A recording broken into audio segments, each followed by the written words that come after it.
ఢిల్లీ కానీ, ముంబై కానీ, కలకత్తా కానీ వాళ్ళు చాలా స్కేర్సిటీ ఉంది. ఇప్పుడు కోవిడ్ టైంలో entire India 40% of the tissues ఇక్కడ ఇండియాలో ట్రాన్స్ప్లాంటేషన్ ఏం జరిగిందో ఎమర్జెన్సీ ట్రాన్స్ప్లాంటేషన్ అవన్నీ మన బ్యాంకే ఇచ్చారు. Even during the peak of Covid మన ఐ బ్యాంక్ టీమ్ అని చాలా బాగా పనిచేశారు. మెయిన్లీ ఫెసిలిటీస్ లేక కొన్ని పొలిటికల్ బిలీవ్స్ ఇవన్నీ లిటిల్ బిట్ కాంప్లికేటెడ్ అండి. సరే ఐ థింక్ మనం చాలా స్కోప్ ఉందన్నమాట. మనం ఈ ఐ బ్యాంకింగ్ ఎక్స్పాండ్ చేయడానికి చాలా స్కోప్ ఉంది.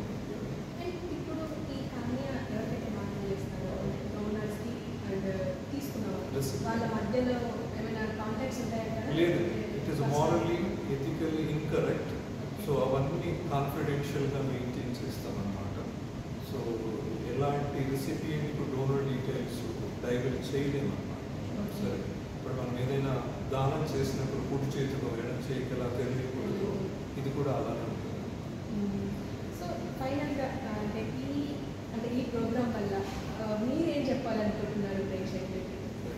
ముఖ్యంగా ఈ సౌత్ ఇండియాలో ఐ డొనేషన్ బాగా జరుగుతుంది.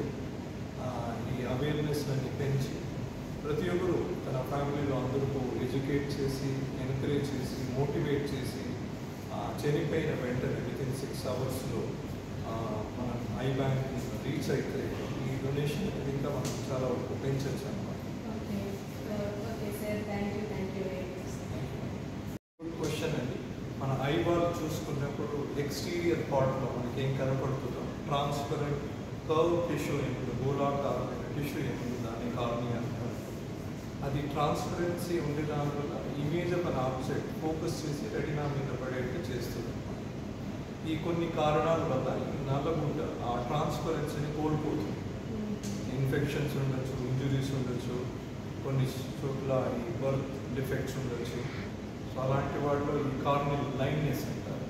అంటే ఇమేజ్ ఆఫ్ అన్ ఆబ్జెక్ట్ ఆ రేస్ కంటి లోపలికి వెళ్ళలేదు.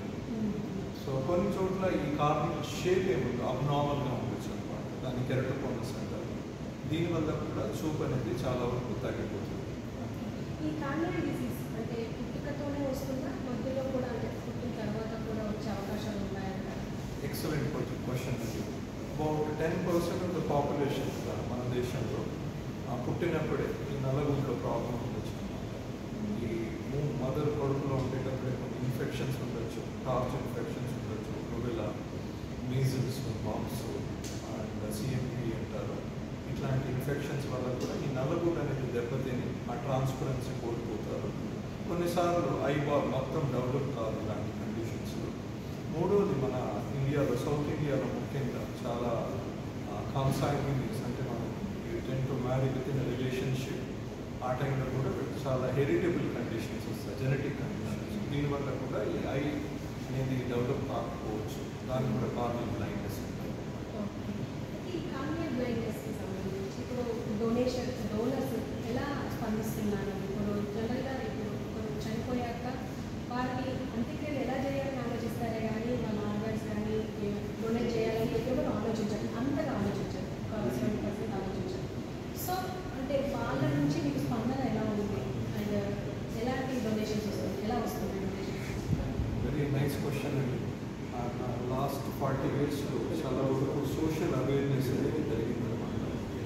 Social media, print media, digital media influence వల్ల చాలామంది యంగ్స్టర్స్ ఫ్యామిలీలో వాళ్ళకు eye donation, corneal donation, corneal transplantation గురించి చాలా వరకు బాగా తెలుసు అన్నమాట.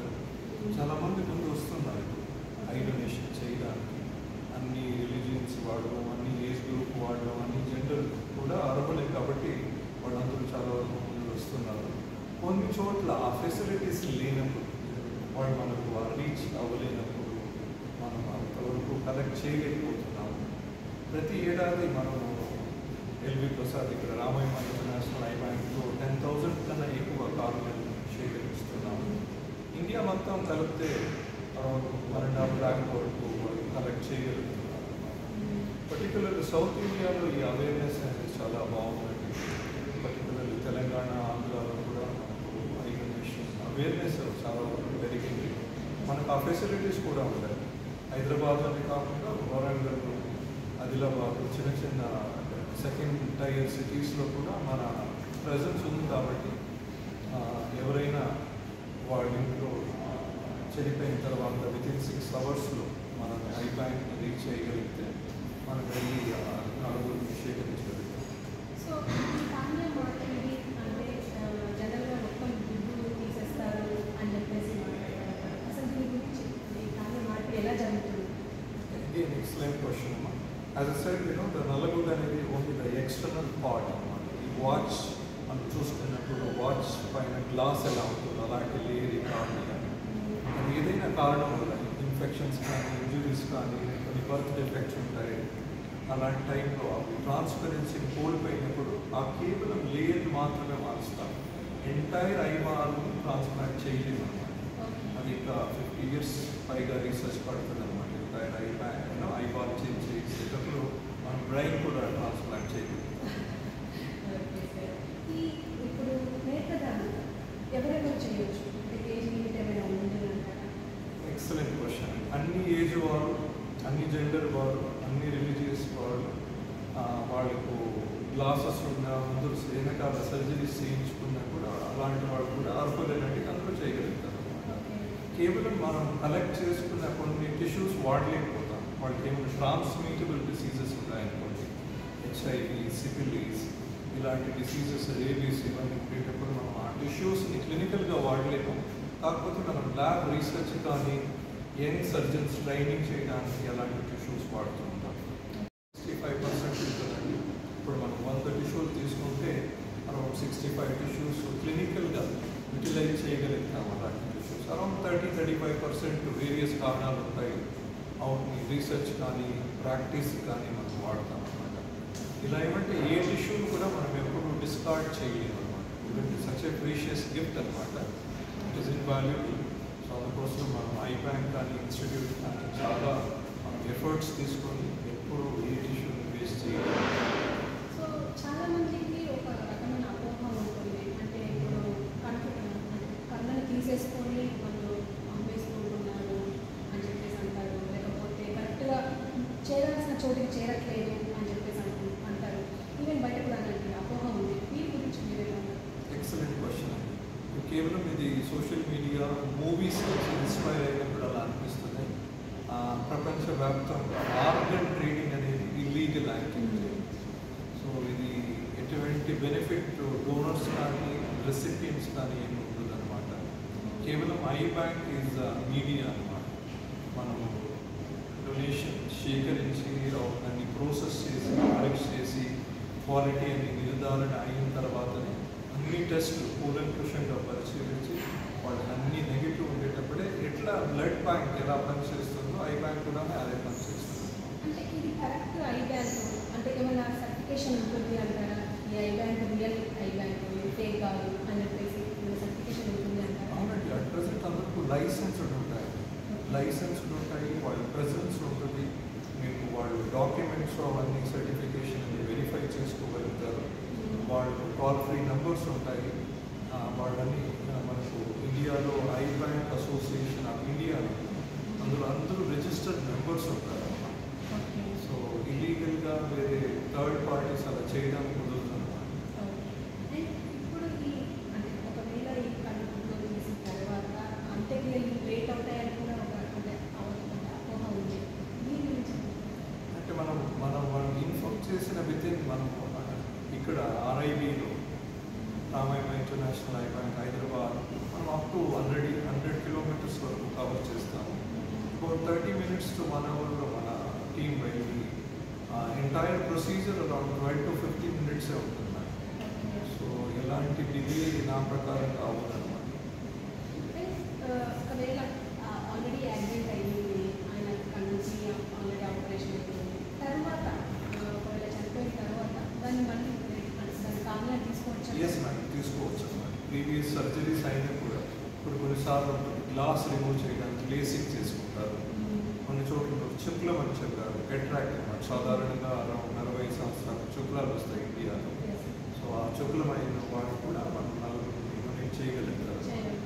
మనం అవన్నీ సేకరించుకొని పరీక్ష చేస్తాం, క్వాలిటీ నిర్ధారణ చేస్తాం.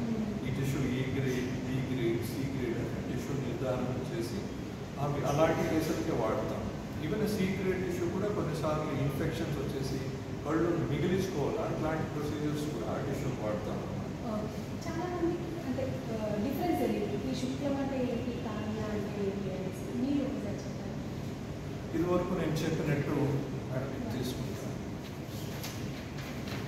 ఇలా ఈ పిక్చర్ మనకి ఏం కనపడుతుందో ఐబాల్ పిక్చర్ అండి. ఇది డయాగ్రామ్. ఈ ఫ్రంట్ పోర్షన్, ఈ గోళాకారంగా ట్రాన్స్పరెంట్ టిష్యూని ఏమంటారు, అది నలుగురు అంటారు. ఇంకా లోపల ఒక చిన్న లెన్స్ మాదిరి కనపడుతుంది అనమాట, బైకాన్వెక్స్ లెన్స్ మాదిరి. అది క్రిస్టలైన్ లెన్స్ అన్నమాట. అది మనం యంగ్గా ఉండేటప్పుడు అది ట్రాన్స్పరెన్సీగా ఉండి ఇమేజ్ మనకు ఫోకస్ చేయడానికి హెల్ప్ చేస్తుంది అనమాట, దూరం దగ్గరది చూడగలరు. ఇవి వయసుతో అన్కంట్రోల్ డయాబెటీస్, దీనివల్ల ఇది శుక్లం ఏర్పడుతుంది. డయాబెటీస్ కూడా one of the important cause అది. ఇండియాలో డయాబెటీస్ చాలా ఎక్కువ ఉంటుంది కాబట్టి అది కూడా one of the important cause. డయాబెటిక్స్కు అట్లీస్ట్ 10 years ముందు వచ్చేస్తుంది cataract compare to normal people. అయితే ఇప్పుడు ఈ డొనేషన్స్కి సంబంధించి మనము 25th నుంచి 8th వరకు, September 8th వరకు నడుస్తుంది అన్నారు.